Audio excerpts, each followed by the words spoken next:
Imaginez une femme qui a porté sa famille sur ses épaules pendant des décennies, comme un pilier invisible qui soutient tout, jusqu'au jour où elle tombe malade. Ce n'est pas une maladie mortelle, mais qui nécessite des soins, du temps et de l'argent. Et puis, comme par magie, l'amour se transforme en fardeau. La famille qu'elle a nourrie de sacrifices la considère désormais comme un fardeau. C'est juste une question d'âge, disent-ils en la renvoyant. Vous voulez juste notre argent, accuse-t-il, comme si elle était une étrangère. C'est l'histoire d'une trahison déguisée en inquiétude et d'une femme qui, malgré son abandon, trouve la force de renaître de ses propres cendres. C'était censé être un déjeuner en famille, mais cela s'est transformé en une phrase. Le mari, auparavant si confiant dans ses décisions, évite désormais son regard, regardant par la fenêtre comme si les réponses étaient là. Les enfants, élevés avec tant de zèle, répètent comme des perroquets les paroles de leur père. « Maman, tu crois qu'on a le temps de s'occuper de toi ?» La fille, avec un soupir d'impatience, ne cache même pas son malaise. « Nous avons nos vies, nos projets. » Et le fils aîné, en tapant de la main sur l'accoudoir du fauteuil, a scellé son sort, va chez grand-mère. Il y a de l'air pur là-bas, de la bonne nourriture. C'est ce qu'il y a de mieux pour toi. Comme si c'était une faveur. Nadiejda ou simplement Nadja, comme on l'appelait, écoutait tout en silence, les larmes coulant tandis qu'elle faisait semblant d'ajuster son foulard. Ce n'était pas la première fois qu'il ravalait sa fierté. Après tout, elle avait passé toute sa vie à s'annuler, rêves reportés, désirs ignorés, même un chat, son seul caprice, lui était refusé à cause des allergies de son mari. Au lieu de cela, il a obtenu un perroquet, dont il a fini par faire don parce que son fils se plaignait du bruit. Tout le monde ne fait pas ça par amour, pensait-il, comme si le martyr était une médaille. Mais maintenant, à 45 ans, oui, 45 ans, pas la vieillesse qu'on inventait pour justifier l'abandon, il se rendit compte trop tard que son dévouement avait été pris pour de la soumission. La voiture s'est arrêtée devant une maison qui ressemblait à une charpente en bois. Le toit, s'écaillant avec le temps, menaçait de s'effondrer.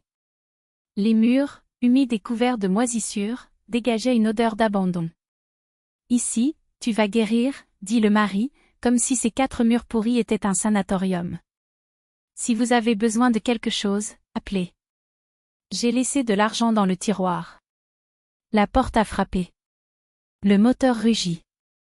Et Nadja est restée seule, assise sur une chaise de travers, les mains tremblantes et le cœur brisé.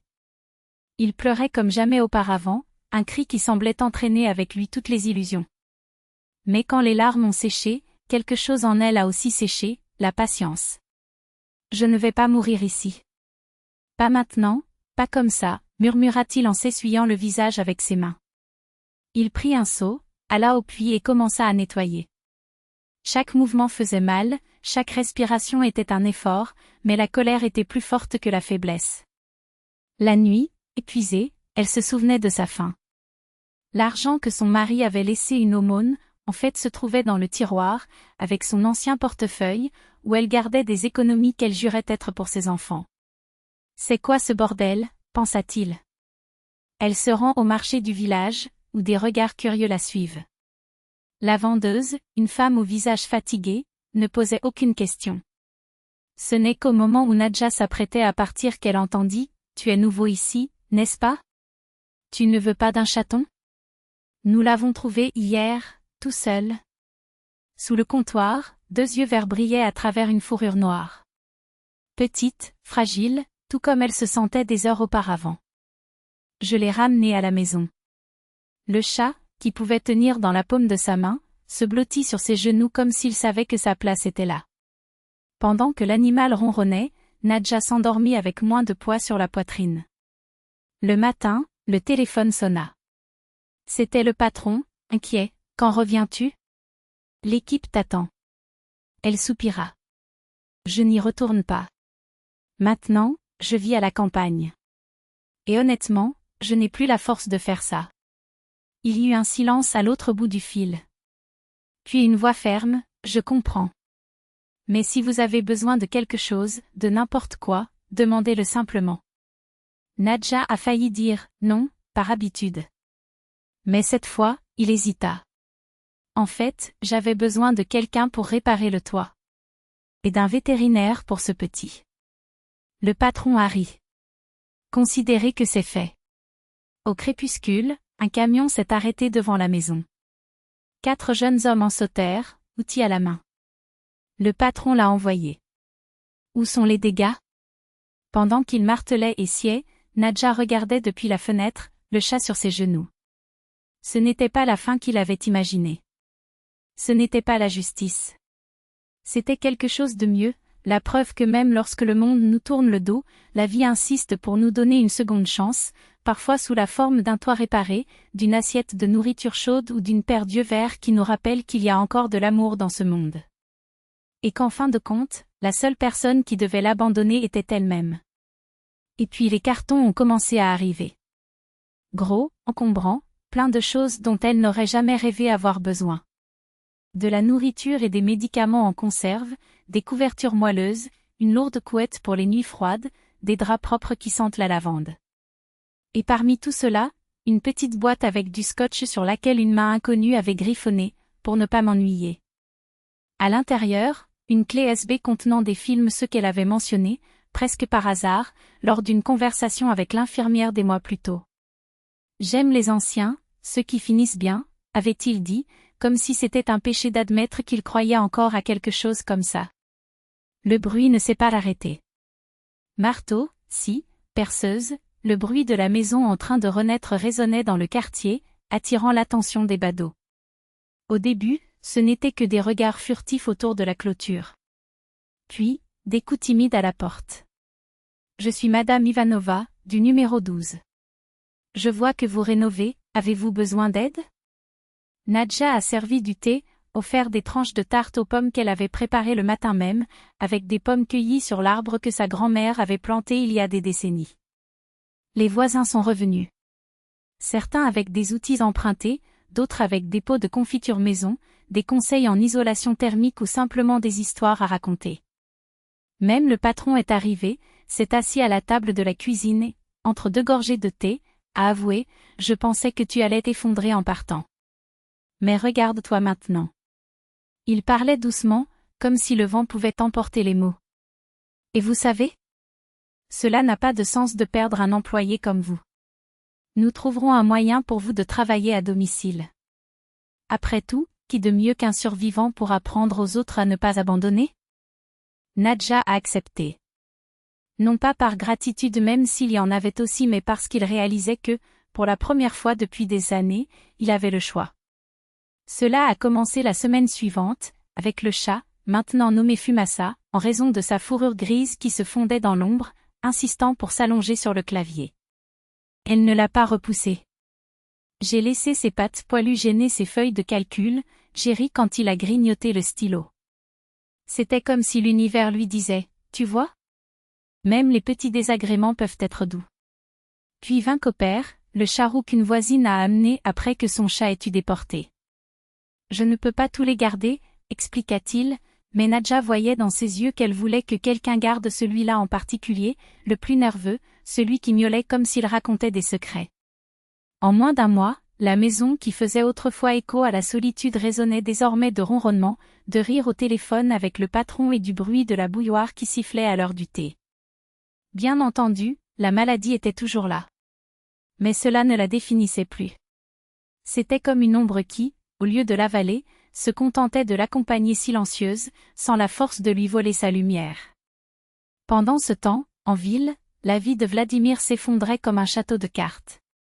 Les factures s'accumulaient sur la table de la cuisine, les enfants se disputaient des bribes d'attention et l'absence de Nadja était devenue un trou que personne ne savait comment combler. Avant, elle faisait tout, grogne le garçon en jetant son sac à dos sur le canapé sale. Elle cuisinait. Elle nettoyait. Elle nous supportait. La fille, les yeux rouges à force de pleurer, jeta l'assiette sur le comptoir, je ne suis l'employée de personne. Si elle pouvait tout faire quand elle était malade, pourquoi ne peux-tu rien faire quand elle était en bonne santé? C'est le plus jeune fils qui a eu l'idée. Et si nous y allions?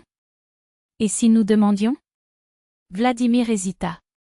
La fierté fait plus mal que le manque d'argent, plus que le désordre, plus que les regards désapprobateurs des voisins.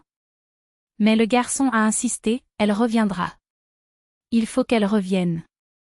Ainsi, le dimanche suivant, toute la famille s'entassait dans la vieille voiture, avec un bouquet de fleurs fanées achetées sur le bord de la route et un discours répété qui ressemblait plus à une accusation qu'à un appel au pardon.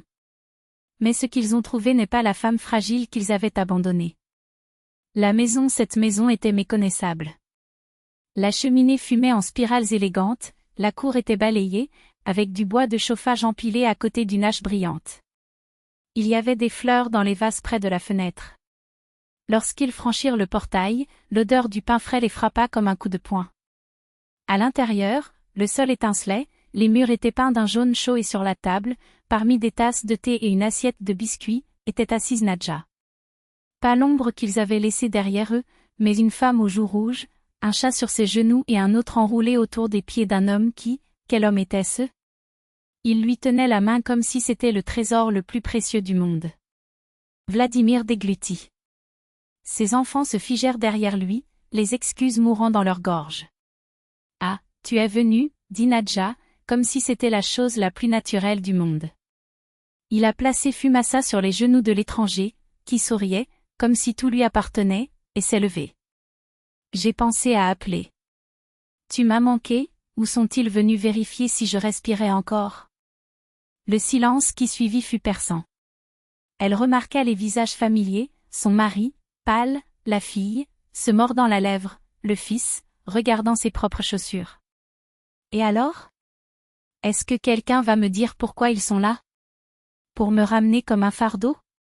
Ou pour voir si la vieille femme est encore bonne à quelque chose? Les mots des enfants sont venus en trombe, pleins de « nous avons besoin de vous » et « sans vous rien ne marche ». Nadja entendait tout, immobile. Il n'y avait aucun regret dans ce discours. Il n'y avait pas de « désolé ». Il n'y avait que la vieille chanson de culpabilité, jouée sur la même tonalité. Quand ils eurent fini, elle se retourna, ouvrit un tiroir et en sortit une épaisse enveloppe. Ici, les papiers du divorce. L'air sortit des poumons de Vladimir comme si quelqu'un lui avait donné un coup de poing. Je n'y retournerai pas.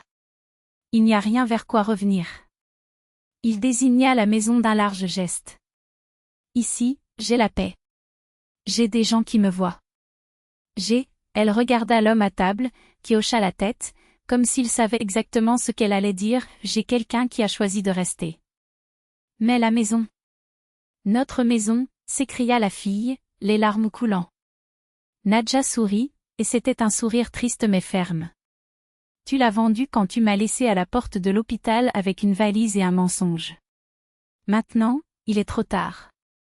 Alors, aussi calmement qu'elle avait servi le thé à ses voisins, elle les conduisit à la porte. Prends bien soin d'eux, dit-il à Vladimir presque à voix basse. Et prends soin de toi. Parce qu'au final, c'est ce qui compte.